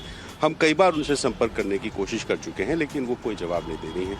इस वजह से ये माना जा रहा है कि कहीं ना कहीं रिश्तों में कोई ना कोई तल्खी है, और इसी तल्खी की वजह से प्रतीक यादव एक के बाद एक 2 अलग अलग पोस्ट कर चुके हैं, और दोनों में सीधा आरोप अपर्णा यादव पर। आरोप क्या कि अपर्णा यादव ने मेरे पिता से, मेरी माँ से, मेरे भाई से मेरा जो संबंध है वो ख़राब कराया, सिर्फ इसलिए क्योंकि वो पॉपुलर होना चाहती हैं। और एक थोड़ा सा बैकग्राउंड बता दें, अखिलेश यादव और प्रतीक यादव ये दोनों सगे भाई नहीं। मुलायम सिंह यादव जी की 2 शादियां हुई थी। जो पहली पत्नी थी उनसे अखिलेश यादव हुए थे और जो प्रतीक यादव हैं वो साधना यादव के बेटे थे। लेकिन चूंकि मुलायम सिंह यादव से शादी हो गई थी तो ऑफिशियली प्रतीक यादव को मुलायम सिंह यादव ने कोर्ट में अपना बेटा माना था। तो इसलिए ये जो परिवार है इसमें प्रतीक यादव सीधे सीधे मुलायम सिंह यादव के परिवार के ना होके भी उनके बेटे बन गए थे। और उसके बाद जब अपर्णा यादव से शादी हुई तो अपर्णा यादव पॉलिटिकली एक्टिव दिखाई दी, लेकिन प्रतीक यादव कभी भी पॉलिटिक्स में एंट्री करते नहीं दिखे। वो सिर्फ बिजनेस करते थे, महंगी गाड़ियों में चलते थे, अपना एंटरप्रेन्योर बताते हैं खुद को और बिल्कुल ही पॉलिटिकली इनएक्टिव आदमी है। लेकिन जिस तरह से ये पोस्ट उन्होंने की है वो बता रहा है कि कहीं ना कहीं ये जो रीजन यहाँ पर सामने आ रहे हैं, क्या सच में अपर्णा यादव को प्रसिद्ध होने की जरूरत है? क्योंकि ये भी कहा जा रहा था कि बीजेपी में जैसे वो आई है उसके लिए जो नाराजगी है वो भी देखी जा रही थी, लेकिन ये तो काफी लंबा समय हो गया है, बीजेपी में भी है और काफी प्रसिद्ध भी वो हैं। लेकिन इतने साल बाद प्रतीक का ये कहना कि सेल्फिश है, अपने बारे में सोचती है, परिवार से मुझे अलग कर दिया है, तो ये तो कुछ और ही इशारा कर रहा है। देखिए, जब पति पत्नी के बीच में झगड़े होते हैं, आमतौर पे किसी के भी झगड़े होते हैं तो बहुत सारे गुस्सा होता है और उस गुस्से में बहुत सारे आरोप लगते हैं। लेकिन इसमें जो प्रसिद्ध शब्द है उस शब्द पर ना अटक कर एम्बिशियस अगर कहेंगे तो ज़्यादा बेहतर होगा कि अपर्णा यादव पॉलिटिकली ज़्यादा एम्बिशियस थी और इसीलिए जब समाजवादी पार्टी में रहते हुए भी उन्होंने 2022 के चुनाव से पहले बीजेपी में शामिल हो गए। बीजेपी में शामिल होने के बाद उनको उम्मीद की जा रही थी कि उन्हें टिकट मिलेगा, लेकिन टिकट नहीं मिला। पर अपर्णा यादव एक्टिव रही बीजेपी में। अच्छा रणवीर, एक बात और संक्षिप्त में यहाँ पर बताइएगा, क्योंकि देखिए अपर्णा तो रिस्पॉन्ड नहीं कर रही है, जैसे कि आपने बताया, हम कोशिश कर रहे हैं उनसे संपर्क करने की, लेकिन प्रतीक कहाँ है? क्या सोशल मीडिया पर ही सिर्फ राय दे रहे हैं या उनसे भी कोई संपर्क हो पा रहा है? नहीं, वो भी देखिए, प्रतीक यादव तो पहले से ही किसी से बहुत ज़्यादा संपर्क में रहते नहीं हैं। सोशल मीडिया पे कभी कभी कुछ पोस्ट आ जाती है, लेकिन प्रतीक यादव की ज़िंदगी कुछ ऐसी है जिसमें वो बहुत ज़्यादा कभी किसी मीडिया से भी संपर्क में नहीं रहे और सोशल मीडिया पोस्ट के ज़रिए ही वो मैसेज देने का काम करते हैं। बहुत शुक्रिया रणवीर आपका इस सब जानकारी के लिए, इस मामले पर जिसको लेकर सोशल मीडिया पोस्ट को लेकर लगातार ये मामला जो है वो बीच बीच में गर्मा रहा। अब क्या हकीकत है ये जब अपर्णा यादव सामने आएंगी या प्रतीक यादव सामने आएंगे तब और यहाँ पर क्लियर हो पाएगा। बिल्कुल, चलिए आप कुछ और खबरों का रुख करते हैं। गुरुग्राम के सेक्टर 93 में स्कॉर्पियो सवार ने स्विगी के डिलीवरी बॉय को टक्कर मार दी और ये पूरी जो घटना है वो पास ही लगे एक सीसीटीवी कैमरे में कैद हो गई है। क्या हुआ यहाँ पर ये आप जरा देखिएगा। पीड़ित के सिर, पैर और छाती में गंभीर चोटें आई हैं और हालत स्थिर फिलहाल बताई जा रही है। आरोपी चालक जो है उसको गिरफ्तार यहाँ पर कर लिया गया है। एक रिपोर्ट आपको दिखाते हैं इस मामले पर। 1, 2, 3, 4 सड़क किनारे डिलीवरी बॉय को इस काली स्कॉर्पियो ने एक के बाद एक 4 टक्कर मारी। ये कोई हादसा नहीं, ये एक शख्स को मारने की प्लानिंग है। ये तस्वीरें साइबर सिटी गुरुग्राम के सेक्टर 93 के हयातपुर इलाके की है। यहाँ स्कॉर्पियो सवार नवीन यादव नाम के शख्स ने डिलीवरी कर रहे एक युवक को एक के बाद एक 4 टक्कर मारी। टक्कर इतनी तेज थी कि डिलीवरी बॉय सड़क पर गिर गया और गंभीर रूप से घायल हो गया। उसके पैर, सिर में गंभीर चोट आई। फिलहाल उसका इलाज अस्पताल में चल रहा है। इस घटना के बाद आरोपी नवीन यादव को गिरफ्तार कर लिया गया है, साथ ही उसकी स्कॉर्पियो को जब्त कर लिया गया। पुलिस के मुताबिक वारदात के वक्त आरोपी नशे में था। पूछताछ में पता चला है कि आरोपी सरकारी डॉक्टर है। जिस गली में उसने इस वारदात को अंजाम दिया उसी गली में उसका घर भी है और उसी गली में फूड डिलीवरी करने वाली कंपनी का वेयर हाउस भी है, जहां रोजाना डिलीवरी बॉय खड़े होते हैं। यही वजह रही कि आरोपी ने जानबूझकर इस युवक को एक के बाद एक 4 टक्कर मारी। अब पुलिस आरोपी के खिलाफ गंभीर धाराओं में केस दर्ज कर आगे की कार्रवाई कर रही है। आगे बढ़ते और अब एक उत्तर प्रदेश से आपको खबर दिखाते हैं। यहाँ पर एटा जिले से मामला सामने आया जहाँ पर दिल दहला देने वाली मामला हुआ है। यहाँ पर दवा कारोबारी के बुजुर्ग माता पिता, पत्नी और बेटी की निर्मम तरीके से हत्या कर दी गई। इस पूरे मामले में पुलिस ने जांच टीम का गठन भी किया है जो साक्ष्यों को जुटाकर अब तहकीकात कर रही है कि आखिरकार इस वारदात को क्यों अंजाम दिया गया। एटा के इस घर में सोमवार को दिन दहाड़े 4 लोगों की हत्या से इलाके में सनसनी फैल गई। हत्या की सूचना उस वक्त मिली जब इस घर का एक बच्चा स्कूल से घर लौटा। उसने शवों को बिस्तर और जमीन पर देखा और शोर मचाने लगा। इस घर के बुजुर्ग दंपति, उनकी बहू और उनकी पोती को बेरहमी से सिर कुचलकर मारा गया था। जिस वक्त पुलिस मौके पर पहुंची उस वक्त तक 3 लोगों ने दम तोड़ दिया था, जबकि बुजुर्ग महिला फर्श पर तड़प रही थी। बाद में अस्पताल में उन्हें भी मृत घोषित कर दिया गया। इसका किसी को कोई पता नहीं। जब इनका छोटा नाती स्कूल से आया है तब ये वारदात मालूम पड़ा। हत्याकांड की सूचना के बाद पुलिस अधिकारियों के अलावा फॉरेंसिक टीम और डॉग स्क्वाड मौके पर पहुंचा। तमाम साक्ष्य जुटा लिए गए हैं और अब जांच की जा रही है। जगन ने अपराध को यहाँ पर देखा और फिर उन्होंने हल्ला मचाया और मोहल्ले में इसकी जानकारी दी। मोहल्ले से पुलिस को जानकारी हुई। पुलिस सीसीटीवी की पड़ताल में जुट गई है ताकि जल्द से जल्द दोषियों को पकड़ा जा सके। अब बंगाल का रुख करते हैं। देखिए यहाँ पर बेलडांगा हिंसा पर बंगाल में आज बड़ी सुनवाई होनी है। बेलडांगा हिंसा से संबंधित याचिकाओं पर आज सुनवाई होगी और कोलकाता हाईकोर्ट में ये मामला सुना जाएगा। बीजेपी ने याचिका दायर की है। अदालत की निगरानी में जांच की मांग की गई है। पार्टी ने सांप्रदायिक झड़पों के दौरान प्रशासनिक विफलता और पुलिस की निष्क्रियता का आरोप लगाया है। अदालत मुआवजे और स्वतंत्र जांच की मांगों पर विचार कर सकती है। तो बेलडांगा हिंसा और आज इस मामले में बड़ी जो सुनवाई है वो होनी है। हिंसा से जुड़ी याचिका बीजेपी की तरफ से लगाई गई है और कोलकाता हाईकोर्ट में इस पूरे मामले पर सुनवाई होनी है।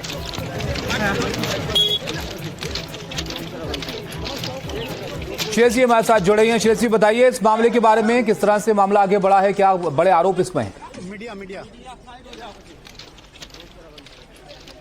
जी देखिए, ये जो बेलडांगा में जो लास्ट वीक वायलेंस हुआ है उसको लेके जो है याचिका दायर हुआ है कोलकाता हाई कोर्ट में। दो याचिका, एक जो बीजेपी के तरफ से हुआ है कि सेंट्रल फोर्स डिप्लॉयमेंट बढ़ाया दिया जाए वहां पे, और दूसरी एक लोकल ने वहां पे याचिका दायर किया है जो violence law and order situation लेके।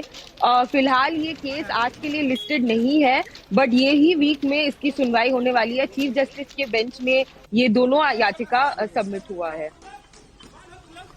मीडिया बिल्कुल। और आज श्रेयसी जो सुनवाई होनी है वो कितनी अहम रहने वाली है, क्योंकि बीजेपी ने कई आरोप लगाए हैं सरकार पर भी और जो पुलिस प्रशासन है उस पर भी।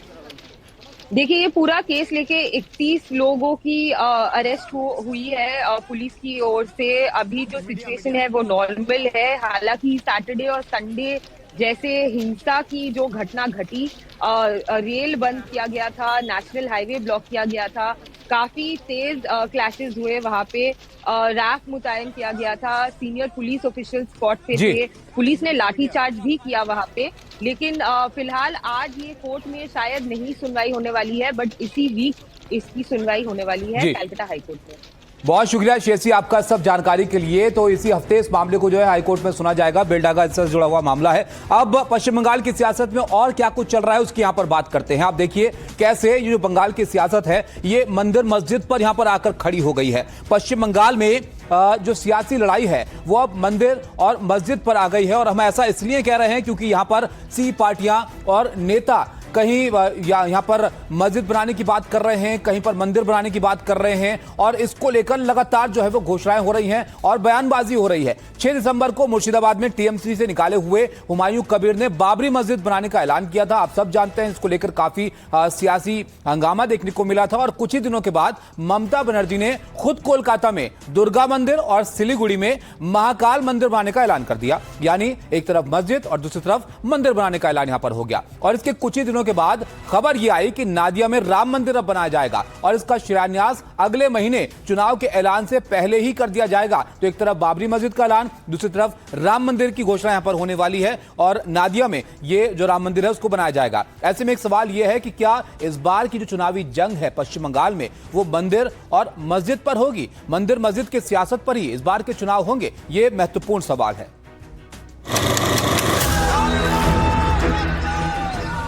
पश्चिम बंगाल में विधानसभा चुनाव जैसे जैसे नजदीक आ रहा है, मंदिर और मस्जिद को लेकर सियासत तेज होती जा रही है। बंगाल में सबसे पहले टीएमसी से निकाले गए हुमायूं कबीर ने मुर्शिदाबाद में बाबरी मस्जिद बनाने का ऐलान किया। ममता को लगा कि इससे मुस्लिम वोट हाथ से फिसल सकता है, तो ममता मंदिर मार्ग पर चल पड़ी। ममता ने हिंदुत्व कार्ड के जरिए एक नया दांव चल दिया।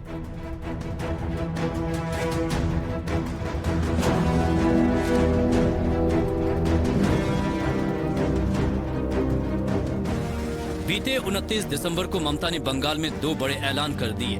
कोलकाता में दुर्गा मंदिर की आधारशिला रखी, तो वहीं सिलीगुड़ी में महाकाल मंदिर बनाने की घोषणा कर दी।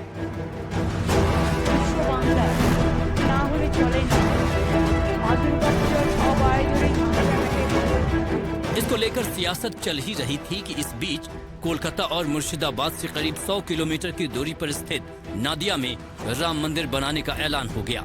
कृत्तिबास राम मंदिर ट्रस्ट ने राम मंदिर बनाने का ऐलान किया है। भले ही ये मंदिर ट्रस्ट की तरफ से बनाया जा रहा है, लेकिन ये राजनीति से अछूता नहीं है। ऐसा इसलिए क्योंकि शांतिपुर से टीएमसी के विधायक रहे और बाद में बीजेपी में शामिल हो गए अरिंदम भट्टाचार्य मंदिर ट्रस्ट के चेयरमैन बनाए गए हैं। एनडीटीवी से बात करते हुए अरिंदम भट्टाचार्य ने कहा कि नादिया का शांतिपुर हमेशा भक्ति आंदोलन का जगह माना जाता रहा है। 2017 से इस प्रोजेक्ट पर काम चल रहा था। अरिंदम ने स्पष्ट किया कि मंदिर का शिलान्यास 15 फरवरी से पहले ही पूरी होने की संभावना है। ये जो स्पिरिचुअल कमेटी है, स्पिरिचुअल चीजों को जो देख रहे हैं, रिलीजियस एंड स्पिरिचुअल, उन लोगों का डिसीजन ही फाइनल होगा कि डेट कब का। अब पर उसमें 15 फरवरी से पहले का डेट होगा। अभी चालू कर दिया वो देखना कैसे क्या मतलब प्रोसेस है, उसमें तो हम इंटरफेयर नहीं करते, हमारा एडमिनिस्ट्रेटिव पार्ट है। तो अब वो फाइनलाइज करके मेरे ख्याल से 5-7 दिन में फाइनल हो जाएगा डेट, बट फरवरी 15 से पहले होगा फाउंडेशन लेइंग, इतना ये कंफर्म है। तो ताबिश बीएमसी चुनाव घोषित हो गए थे, नतीजे आ गए थे और उसके बाद सस्पेंस बना हुआ है कि आखिरकार जो मेयर है वो कौन बनेगा। हर किसी के मन में यही सवाल है कि मेयर कौन होगा, और उससे भी बड़ा सवाल ये है कि क्या मेयर बीजेपी से ही होगा। जैसे जैसे वक्त गुजर रहा है ये सवाल और गंभीर होता चला जा रहा है और देखिए सियासत भी इस पर गरमा रही है। क्या इसकी वजह है ये जरा आप जानिए। मेयर बीजेपी से होगा या फिर शिंदे से होगा, ये सवाल इसलिए क्योंकि इसमें वक्त अभी लग रहा है और प्रेशर पॉलिटिक्स के जरिए क्या नया गुल खिलाने में कामयाब हो पाएंगे शिंदे, ये सवाल भी बड़ा हो रहा है। एक रिपोर्ट आपको दिखाता है। 4 दिन पहले यानी 16 जनवरी को बीएमसी के रिजल्ट सामने आए थे।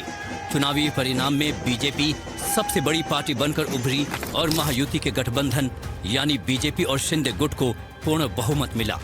रिजल्ट के बाद से मेयर पद को लेकर हलचल तेज है। ज्यादा सीटें होने की वजह से संभावना तो बीजेपी का मेयर होने की जताई जा रही है, लेकिन इस बीच डिप्टी सीएम एकनाथ शिंदे ने बड़ी चाल चल दी है। रिजल्ट के अगले दिन यानी 17 जनवरी को शिंदे गुट के सभी पार्षदों को 5 स्टार होटल में शिफ्ट कर दिया गया और यहीं से शिंदे की प्रेशर पॉलिटिक्स शुरू हुई।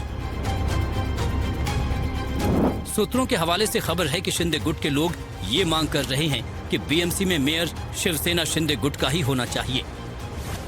होटल में रुके अपने पार्षदों से डिप्टी सीएम एकनाथ शिंदे कल खुद मिलने पहुंचे। पार्षदों के साथ शिंदे की काफी देर तक चर्चा हुई। पार्षदों से मुलाकात के बाद शिंदे ने क्या कुछ कहा, ये आपको सुनाते हैं। ये जो जीत है महाराष्ट्र में शिवसेना को सेकेंड लार्जेस्ट पार्टी के रूप में मिली है, इसलिए मैं कहूँगा मैं हमारे हिंदू हृदय सम्राट बाला साहब ठाकरे जी के आशीर्वाद से और हमारे देश के प्रधानमंत्री नरेंद्र मोदी जी के मार्गदर्शन में ये शिवसेना को बड़ी जीत पूरे राज्य में मिल गई है। अब कोई भी पार्षद अगर व्यक्तिगत रूप से पार्टी छोड़ता है, किसी का साथ देता है, तो दल बदल कानून के तहत उस पर अयोग्यता की तलवार लटकेगी। जिस तरह से होटल पॉलिटिक्स शिंदे की चल रही है, वहां पर इस प्रक्रिया को फौरन पूरा करने का मतलब है और साफ संकेत है कि शिंदे को पार्टी के भीतर पार्षदों की टूट का बड़ा डर है। ये कहा जा रहा है कि एकनाथ शिंदे कई मौकों पर समझौता करते आए हैं, लेकिन इस बार उनके समर्थक अड़े हैं कि किसी भी हाल में मेयर का पद शिंदे गुट को ही दिया जाए। चुनाव के बाद जब एनडीटीवी ने शिंदे से इसको लेकर सवाल किया था, तब उन्होंने क्या कुछ कहा था, ये आपको सुनाते हैं। आपसे जरूर पूछूंगी कि महाराष्ट्र में अब बीएमसी में खासकर क्या ये तय हो गया है कि मेयर बीजेपी का होगा? देखिए अभी तो समय बाकी है। इतना ही मैं कहूँगा कि हमारे में कोई भी सत्ता कुर्सी की ओढ़ नहीं है, कोई कंपटीशन नहीं है। हम इतना ही चाहते हैं कि मुंबई में महापौर महायुति का होना चाहिए।